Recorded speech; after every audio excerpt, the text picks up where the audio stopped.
As we have said, tonight begins Shabbat Zachor, a Shabbat of remembrance. And while we observe Shabbat Zachor each year on the Shabbat right before Purim, I cannot remember another year recently when its message and instruction has been felt more deeply. And so tonight, I hope you'll permit me to just dive into this sermon without a story or anecdote. Because like so many of you, I find myself on this Shabbat Zachor and weekend of Purim challenged by the command to be happy and to celebrate joyfully, while also struggling with what it means to remember, to keep in mind the attacks on our people throughout history, to stand face to face with the fact that Megillat Esther, the Purim story, does not actually end with the hanging of Haman, but has an ending that makes us so uncomfortable that we prefer to ignore it, to not teach it, and to certainly not celebrate it. This Shabbat Zachor, my heart breaks for so many innocent people in our world who are suffering, and I struggle being called upon to remember that which would be so much more convenient to forget. Let me simply state at the outset of this sermon that this is not and will not be a political sermon. But if you watch or read or listen to the news from the Middle East, then perhaps you are sitting in your seat tonight asking the same questions I am, wrestling with the same issues, and perhaps wondering if others are too. The commandment on Shabbat Zachor is to remember to blot out the name of Amalek, the chief of the Amalekites, who were the very first enemy people that our biblical ancestors encountered after crossing the Sea of Reeds as they escaped slavery in Egypt. It was not that the Amalekites attacked Israel, but how they did so that was so heinous. Amalek chose to attack when the Israelites were famished and exhausted. They hadn't even tasted freedom before they found themselves at war. Added to that, Amalek chose to attack from behind, cutting down the stragglers in the rear, the sick, the injured, the elderly, the small children.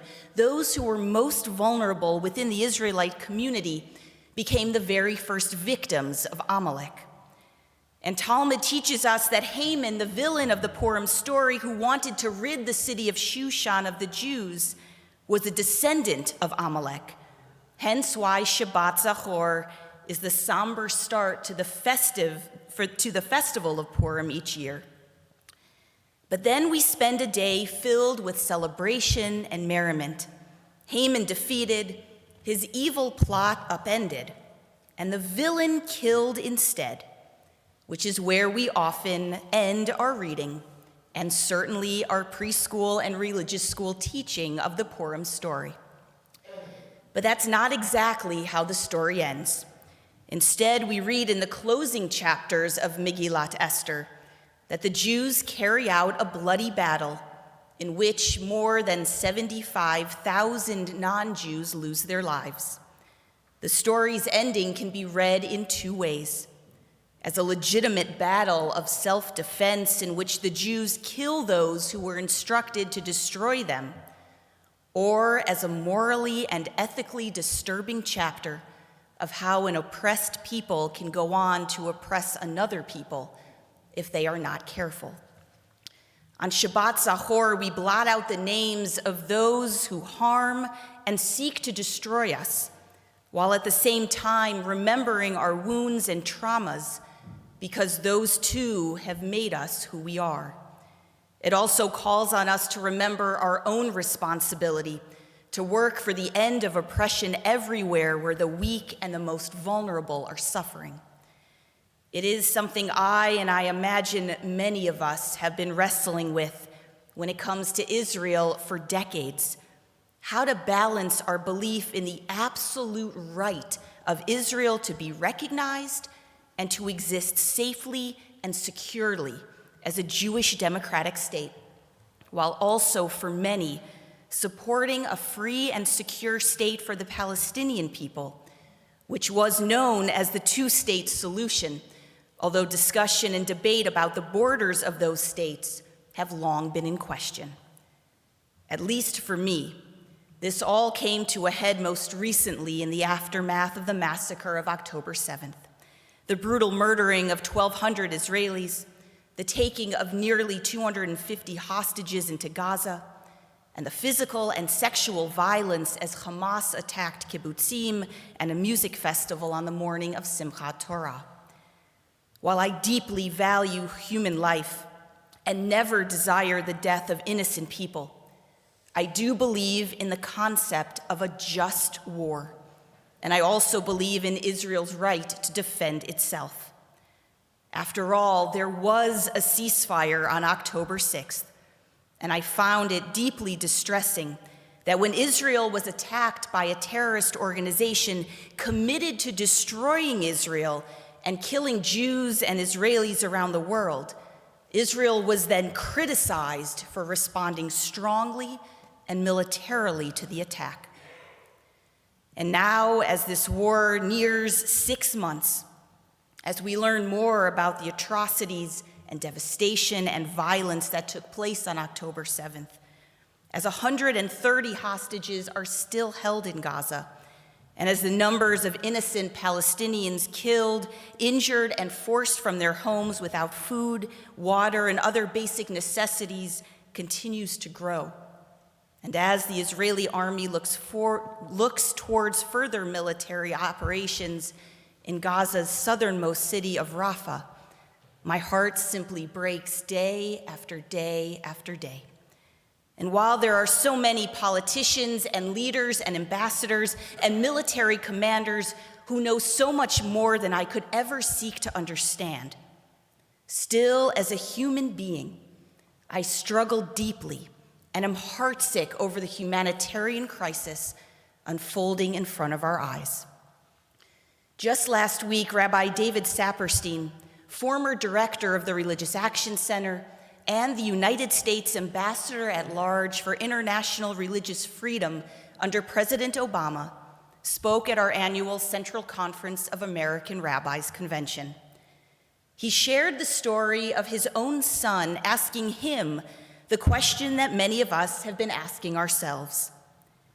Whatever the justification, whatever we believe about this being a just war, at what point are the numbers of the dying and wounded civilians so large that we will ultimately say that this is no longer the right way forward? Saperstein continued, "In wrestling with my son's question, I felt an equally haunting question. What would I do? Indeed, what would you do if these were Jews in Israel dying and suffering in exactly the manner and numbers Palestinians are dying and suffering? And complicating this even more, we also need to ask ourselves, what would we do if our own child was a hostage in Gaza for over 160 days and counting? And while Jews in our synagogue communities across denominations and around the world will come to varied conclusions on the decisions we face, as Rabbi Saperstein shared, perhaps the time has come for Israel to rethink its strategy and shift to different approaches that, despite all of Israel's efforts so far to do so, will preserve civilian lives more effectively than it has succeeded in doing. As a Jewish community, Saperstein shared, we are experiencing a deep sense of cognitive dissonance, the phenomenon that occurs when a person holds two seemingly contradictory beliefs at the very same time. Many of us have been passionate supporters of Israel, and we remain absolutely committed to Israel's security and well-being. Many of us also see the oppression that Palestinians have experienced, resulting in pervasive fear, despair, and resentment, including the oppressive rule of Hamas, who denies Palestinian civilians the most fundamental freedoms and uses them as human shields. decimating Hamas's capability to repeat such attacks like October 7th and to bring the hostages home is a just war. We mourn the victims of Hamas's brutality, and we can also mourn the devastating civilian loss of life in Gaza. We know that if Hamas agreed to release the hostages, a humanitarian ceasefire could follow immediately. But as Rabbi Saperstein continued, every Palestinian child, every mother, every father, every grandparent that has died as a combined result of Hamas's culpability and Israel's attack is also created in the image of the divine. So too the 1.8 million currently displaced on the cusp of starvation and disease. Where do we go from here? How do we hold such conflicting emotions, such pain, such overwhelming grief? And what does the day after look like when the immediate conflict somehow comes to an end? How do we even get there when the two sides at the currently non-existent negotiating table have never trusted each other less? I don't know. That too is part of what I struggle with. I understand and appreciate that there are certain things that Israel must do to exist safely and securely, and I also believe that every person has a spark of the divine within them. I love and support Israel, even though I sometimes disagree with what Israel does. Several years ago, in a sermon I gave about the challenging times in Israel, I mentioned that when I find myself arguing against Israeli policies and initiatives, it is nothing short of a lover's quarrel. I disagree at times because at the very heart of it, I love Israel so deeply, and I want Israel to strive to be a model of ethical and value-driven action that we as a people and as a faith community desperately need. As we will read in the Megillah tomorrow night, as Esther wavers in whether to tell the king she is Jewish or not, Mordechai delivers this message to her.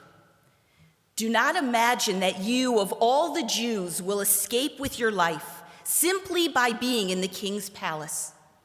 On the contrary, if you keep silent in this crisis, relief and deliverance will come from another quarter, while you and your father's house will perish. And who knows, Mordechai continues, perhaps you have attained such a royal position for just such a crisis. In this Purim season, as we look back on our history and the story of our survival, let us also remember our responsibility to pursue justice justly. And in times such as this, let us seek out other committed people who also have the moral courage to sit in the discomfort of these challenging times, to experience the cognitive dissonance of competing beliefs and desires, to help where and how we can to protect human life and well-being, and to be willing to change course when the path we are on no longer reflects the values we hold sacred. Let us never be silent in moments of moral crisis. Let us be willing to have the difficult and uncomfortable conversations, but let us always come to those conversations from a place of love. Perhaps that is the only way the next steps can be discovered. Shabbat Shalom. Shabbat Shalom.